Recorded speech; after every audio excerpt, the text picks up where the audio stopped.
কানে চোখের সামনে কাজ করে ইউটিউবে ল্যাংটা ছবি অন করে দিয়া দেখতে দেখতে ঘুমাইস না।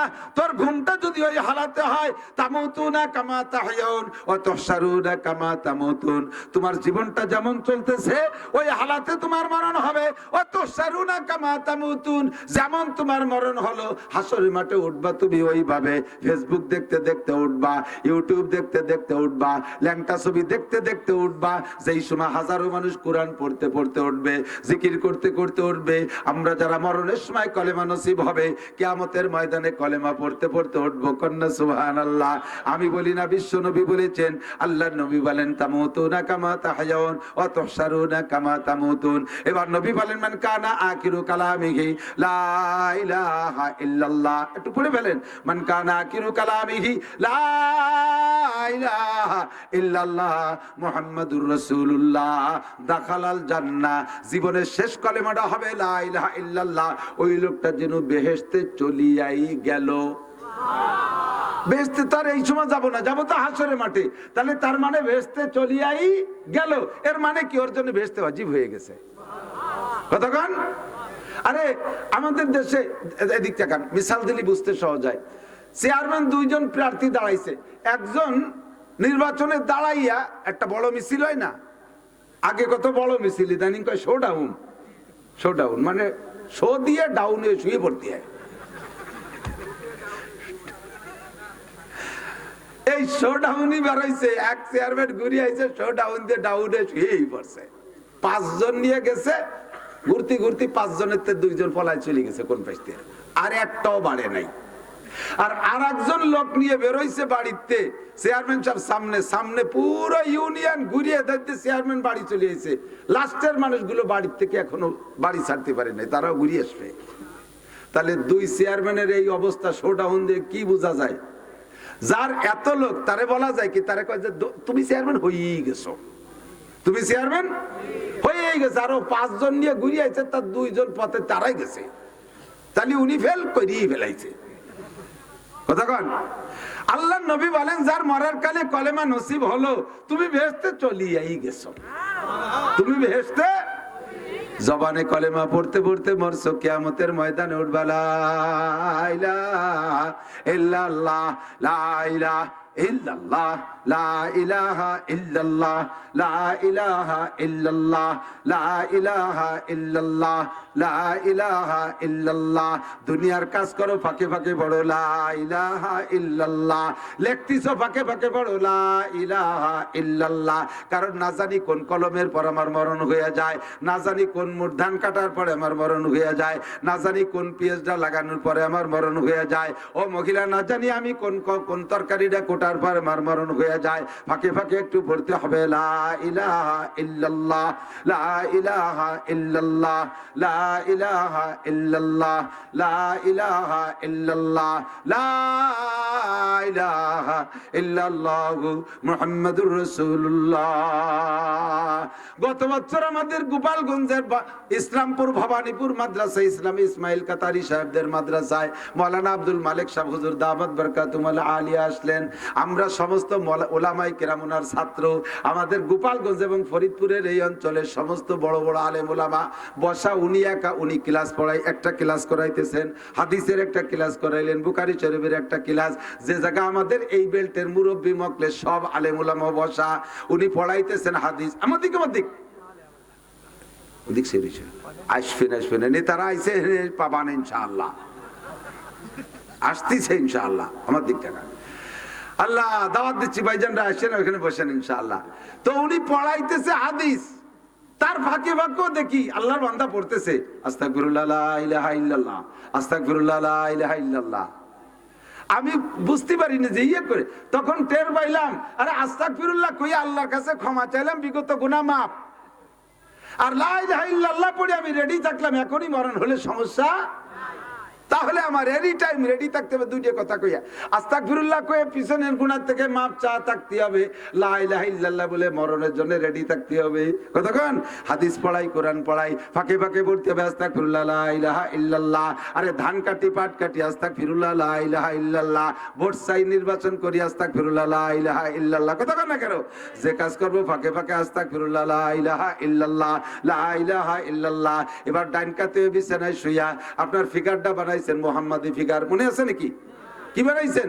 মুহাম্মাদি ফিগার বানাইয়া আপনি ডাইন কাতে মুহাম্মদ বডি বানাইছেন, বানাইয়া আপনি অন্তর থেকে 3 বার আস্তাগফিরুল্লাহ আল্লাযী লা ইলাহা ইল্লা হুয়াল হাইয়ুল কাইয়্যুম ওয়া আতুবু ইলাইহি।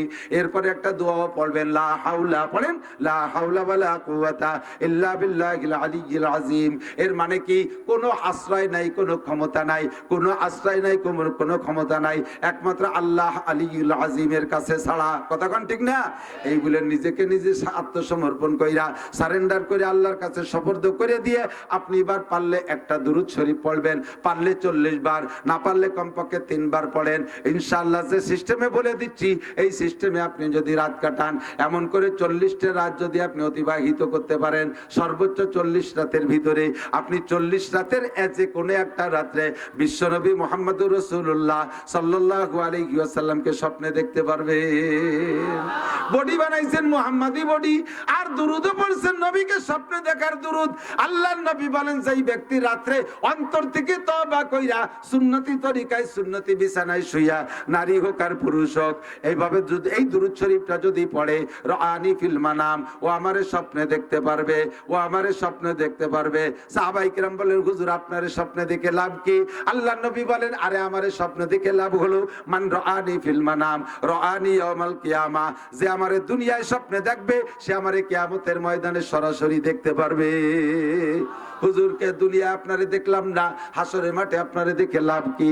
এবার হুজুর বলেন হাসরের মাঠেও সবার সাথে আমার দেখা হবে না, সবার সাথে আমার দেখা হবে না, যার সাথে আমার দেখা হবে তার কপাল খুলে যাবে। মান রাআনি ইয়াউমাল কিয়ামা ওয়াজাবাত লাহু শাফাআতি, যার সাথে আমার দেখা হবে আমি তাকে সুপারিশ করে জান্নাতে নেওয়া আল্লাহর পক্ষ থেকে আমার উপরে ওয়াজিব হইয়া যাইবে।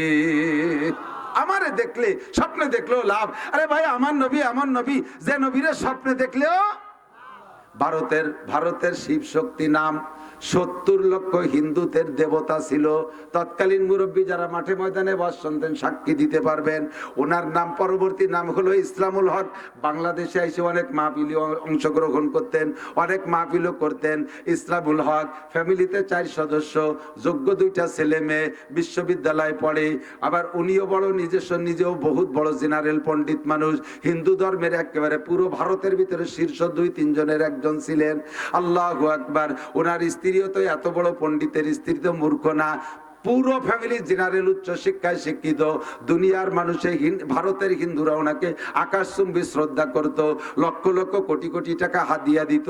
হাদিয়ার টাকা দিয়ে বহুত ল্যান্ড প্রপার্টিস উনি অংশ সংগ্রহ করেছেন, কোটি কোটি টাকার মালিক হয়ে গেছে।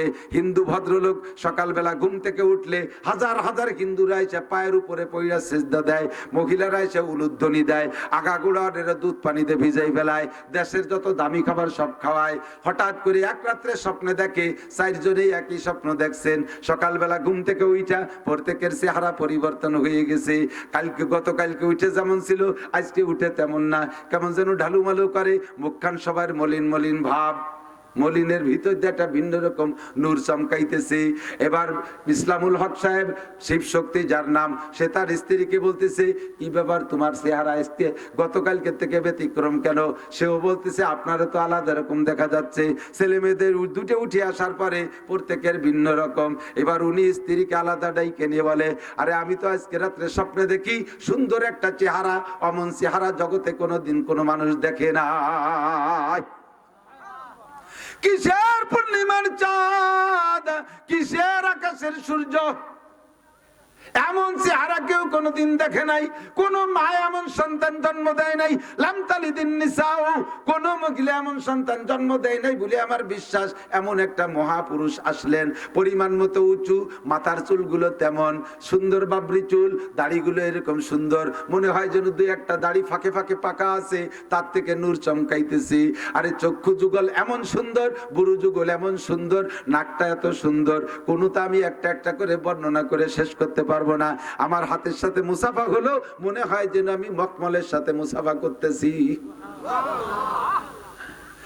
মাথায় টুপি পাগড়ি, গায়ে সুন্দর সাদা জুব্বা, আমার সামনে এসে আমাকে বলে, আমাকে উনি নাম ডাক দিয়েছেন, হে ইসলামুল হক, ওটা বড় লা ইলাহা ইল্লাল্লাহ মুহাম্মাদুর রাসূলুল্লাহ। ওই লোকটা আবার এই কলেমার দাওয়াত দিল, এরপরে উনি চলে গেলেন। আমি তো বুঝতে পারছি না কি করব, এবং আমাকে ইসলামুল হক বলে উনি আমাকে সম্বোধন করেছেন। নাম ছিল তার শিব শক্তি, আর আল্লাহর নবী তার ইসলামুল হক কয়ে সম্বোধন করলেন। স্ত্রী বলতেছেন, আমিও হুবহু একই স্বপ্নে দেখছি, আমাকেও বলে, হে ইসলামুল হকের স্ত্রী, তুমি কলেমা পড়ো লা ইলাহা ইল্লাল্লাহ মুহাম্মাদুর রাসূলুল্লাহ। দুই স্বামী স্ত্রী দুইজনে কথোপকথন হইতে হইতে ছেলেটা এসে কয়, আব্বা আমি স্বপ্নে দেখছি, আমাকেও কয় ইসলামুল হকের ছেলে কলেমা পড়। মেয়েটা কয়, আব্বা আমাকেও বলতেছে ইসলামুল হকের মেয়ে কলেমা পড়। তাহলে আব্বা আম্মার দেরি করার দরকার নাই, আমরা পড়ে ফেলি লা ইলাহা ইল্লাল্লাহ মুহাম্মাদুর রাসূলুল্লাহ। আরে হিন্দুতেও যদি আমার নবীকে স্বপ্নে দেখে, তারও কপাল খুইলা যায়। বর্তমানে পুরো ফ্যামিলি সৌদি আরবে আছে, ভারত সরকার জানতে পাইরা তার নাগরিকত্ব কেটে দিছে, সম্পদ বাজেয়াপ্ত করে দিছে। চলে আসছিলেন বাংলাদেশে, বাংলাদেশে কিছুদিন থাকার পরে সৌদি সরকার জানতে পাইরা বড় সাদরে অভ্যর্থনা জানাইয়া তাকে সেখানে নিয়ে গেছে। এখন সৌদি সিটিজেন হইয়া আছেন। আল্লাহু আকবার। আমার নবীকে স্বপ্নে দেখলেও লাভ, দুনিয়ায়ও লাভ, আখেরাতেও লাভ। এই জন্য মুহাম্মাদি ফিগার নিয়ে আমি ডান কাতে শোবো, শোয়ার সময় হিসাব করব, সকাল থেকে পর্যন্ত কতগুলো গুনাহ করেছি, গুনাহগুলো স্মরণ করে পড়বো আস্তাগফিরুল্লাহ, পড়ি আস্তাগফিরুল্লাহ, জীবনের শেষ তওবা আস্তাগফিরুল্লাহ, জীবনের শেষ তওবা আস্তাগফিরুল্লাহ। আমার মা বোনরা বাচ্চাদেরকে ঘুমানোর সময় ওই বাঘবাল্লুকের ভয় দিয়ে ঘুমাবেন না, বাঘবাল্লুকের ভয় দিয়ে ঘুমাবেন না, আগডুম বাগডুম পড়াতি পড়াতি ঘুমাবেন না, গ্যাঙ্গর গ্যাঙ্গর ব্যাং ডাকে এই সমস্ত আলতু ফালতু প্রশিক্ষণ দিয়ে ঘুমাবেন না। বাচ্চাদেরকে ঘুমানোর সময় ইংরেজিতে আপনি শব্দ অর্থ ওয়ার্ড মুখস্থ করাতে করাতে ঘুমাবেন না। র্যাট মানে ইঁদুর, ক্যাট মানে বিড়াল, কাউ মানে গরু, ডগ মানে কুত্তো। এই কুত্তো কারবারে মাও ঘুমাই গেছে, বাচ্চাও ঘুমাই গেছে। শেষ কলেমা কি হলো? আরে শেষ কলেমা কি হয়েছে? ওই ঘুমের মধ্যে যদি মরিয়ে যায় তাহলে আখেরি কলেমা কুত্তো, কুত্তো মারা মরবি। আরবিতে যে দোয়াগুলো আছে, প্রত্যেকটা দোয়ার ভিতরে আল্লাহর নাম আছে। ও দোয়া পড়লে হাসানাত। ও বান্দা, যদি তুমি এভাবে অন্তর থেকে তওবা করো আর অন্তর থেকে ক্ষমা চাও আল্লাহর কাছে, আর তুমি তওবা করো, সামনে নেক আমল করার পাক্কা প্রতিজ্ঞা করো, আর তুমি চেষ্টা করো নেক আমল করার জন্য, ওই রাত্রে শুয়ে তুমি এমন একটা পাক্কা প্রতিজ্ঞা করে তওবা করো, আমি আল্লাহর সিদ্ধান্ত হলো ফাউলাইকা ইউবাদদিলুল্লাহু সাইয়্যাতিহিম হাসানাত।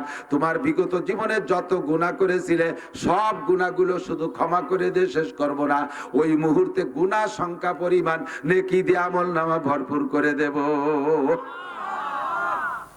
আরে ভাই, এ জায়গা আসছি তো নেকি কামাই করার জন্য আর গুনাহ মাফ করানোর জন্য না। কি বলেন? কথা বলেন। কোন পদ্ধতিতে, কোন সিস্টেমে এগুলোর থেকে বাঁচা যায় তারই একটা পরামর্শ নেওয়ার জন্য আর দেওয়ার জন্য আমরা আসছি না। কি বলেন? একটা পরামর্শ হলো এভাবে ডান কাতে এসে হিসাব লাগাবেন, ফজর থেকে বিছান পর্যন্ত আমি কয়টা গুনাহ করেছি, ভুল কি কি করছি, এগুলো স্মরণ করবেন। একদিনেরটা একদিন হিসাব করলে পেয়ে যাবেন, এক সপ্তাহটা হিসাব করলে হিসাব করতে পারবেন না। কাজেই দিনের দিনটা হিসাব আল্লাহর নবী শিখাই দিয়েছেন। ডান কাতে শোবেন সুন্নতি বডি নিয়া, সুন্নতি বডি নিয়া। আর ওই জায়গা দোয়াটা পড়বেন কি, তওবার পরে দোয়া পড়বেন কি, আল্লাহুম্মা বিসমিকা আমুতু। বলেন বলেন, আল্লাহুম্মা বিসমিকা আমুতু ওয়া আহইয়া। কি বলছেন জানেন? তরজমা জানেন? আল্লাহ তোমার নামে মরি, তোমার নামে বাঁচি। এই যে ঘুমাইতেছি মানে তোমার নামে মরিতেছি। ঘুম হলো মরণের সাদৃশ্য, মরণের নমুনা। মানুষ মারা গেলে যেমন জগতের কিচ্ছু টের পায় না, যাদের ভালো কড়া ঘুম আছে গভীর ঘুমে নিমজ্জিত হইয়া যায়, অনেকটা এক বিছানের থেকে আর এক বিছানে সরাইতে হয়, তাও টের পায় না কোন জায়গা নেছে, কথা কন্টি কিরিং না। এরকম ঘুমটা হলো মরণের সাদৃশ্য। আমার আপনার প্রত্যেকেরই জানা আছে, 2-4টে কিস্সা সবাই জানি। আমাদের আপনদের ভিতরে অনেক এমন আছে, ওই যে রাত্রে সন্ধ্যাকালে ঘুমাইছে, সন্ধ্যা রাত্রে আর দুনিয়ায় সজাগ হয় নাই, ওই ঘুমের মধ্যে তার মরণ হয়ে গেছে। এমন অ্যাক্সিডেন্ট শুনছেন কি শোনেন নাই? 2-4টা। আমিও আল্লাহর কাছে মরণের অঙ্গীকার করে ঘুমাইতেছি, আমার এই ঘুমটা চির ঘুম হয়ে যেতে পারে। কাজে আমার এটা জীবনের শেষ ঘুম হলে আমার তওবাটা কেমন করা দরকার, আমার তওবাটা কেমন করা দরকার। যেই লোকটারে ফাঁসি দেওয়ার ফাঁসির হুকুম হয়ে গেছে, আর মাত্র 1 ঘন্টা পরে তারে ফাঁসিতে ঝুলানো হবে, ওই লোকটাকে 2 রাকাত নামাজ পড়ার সুযোগ দেওয়া হয়। যদি মুসলমান হয় 2 রাকাত নামাজ পড়ার সুযোগ দেওয়া হয়। ওযু বানাইয়া 2 রাকাত নামাজ পড়িয়া ওই জায়গায় সে তওবা করে, ওই সমাজে সে তওবা করে। বলেন তো তওবাটা কেমন তওবা করে? আর 1 ঘন্টা, আধা ঘন্টা দেখতেও পড়ে আস্তাগফিরুল্লাহ, আমার দুনিয়ার হায়াত আর মাত্র আধা ঘন্টা, তওবাটা তার কেমন হয়? ও বন্ধু, আমি আর মাত্র 10 মিনিট পরে ঘুমিয়ে যাব, এই ঘুমানোর সঙ্গে সঙ্গে আমার মরণটা হয়ে যেতে পারে। কাজে আমি দোয়া পড়তেছি, আল্লাহ তোমার নামে মরিতেছি, ও আহিয়া, আবার বাঁচলে তোমার নামে বাঁচবো। সকালবেলা ঘুম থেকে উঠে আবার দোয়া পড়েন কি, আলহামদুলিল্লাহিল্লাযী আহিয়ানা বাদামা আমাতানা। সব প্রশংসা ওই আল্লাহর, যে আল্লাহ তাআলা আমাকে 6 ঘন্টা মেরে রাখার পরে আবার বাঁচাই দিয়েছেন। শব্দের তর্জমা কিন্তু তাই, আহিয়ানা বাঁচাই দিয়েছেন আমাদেরকে, বাদামা আমাতানা কিছুক্ষণ মেরে রাখার পরে, ওয়া ইলাইহিন নুশুর, এই আল্লাহ তাআলা 6 ঘন্টা মেরে রাখার পরে যেহেতু বাঁচাই দিতে পারছেন, স্থায়ী মরণ দেওয়ার পরে আবার কিয়ামতের ময়দানে বাঁচাইতে পারবে কি পারবে না? এ বন্ধু, যুবক, রাত্রি শোয়ার সময় কানের মধ্যে মমতাজের গানের খিল লাগায় ঘুমাইস না, টেলিভিশন অন করে দিয়ে দেখতে দেখতে ঘুমাইস না।